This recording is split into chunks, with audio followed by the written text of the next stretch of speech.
Holy shit.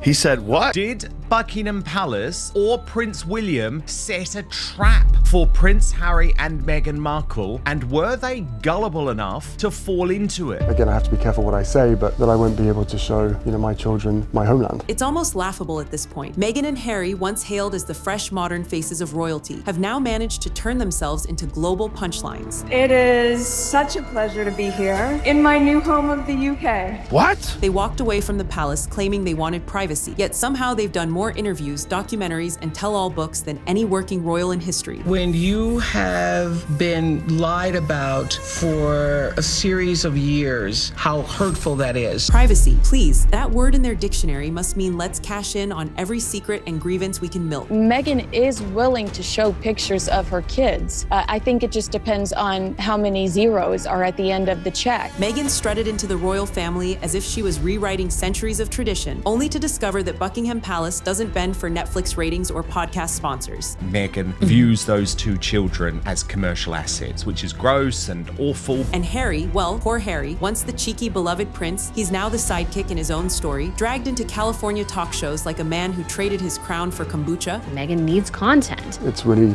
quite sad. The irony, they left to protect their children, Archie and Lilibet, from the glare of royal life, only to shove them into the spotlight when it suited the narrative. Prince William has had enough of Prince Harry's ludicrous claims. They've built their entire brand on the idea that the palace is cruel and outdated, while simultaneously begging the same institution for recognition and titles. Prince William will strip his exiled brother Prince Harry's children of their HRH titles when he becomes king. But apparently for me, that doesn't matter. It's like throwing a brick through someone's window, then knocking on the door and asking for tea. And let's not forget the constant contradictions. One minute, Meghan is crying about how hard royal life was. The next, she's posing as a global humanitarian icon draped in couture. Meanwhile, Harry insists he's fighting for his family's dignity, while airing every dirty secret about his relatives to the highest bidder. The palace stayed silent for years, watching the circus unfold, but now that silence has snapped. And what they've revealed about Archie and Lilibet cuts deeper than any interview Meghan could stage. But trust me, what comes next will sting even more. But if she